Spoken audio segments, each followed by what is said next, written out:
তাহলে কেমন হওয়া উচিত মা এক বৈষ্ণবে? তাহলে কথাটা একটু ভেঙে বলি, কেমন?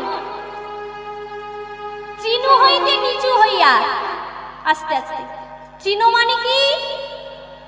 বাহ, তৃণ মানে ঘাস, অর্থাৎ তৃণ হইতে নিচু হইয়া, ঘাসের থেকেও নিচু হতে হবে। তৃণ হইতে নিচু হইয়া লবে কৃষ্ণ নাম, স্বচ্ছ গুণে হইবে ভাই তরুর সমান। তরুকে কাটিলে যেমন জল নাহি চাই, কি বাবা? গাছের তো প্রাণ আছে, আমরা বলি না?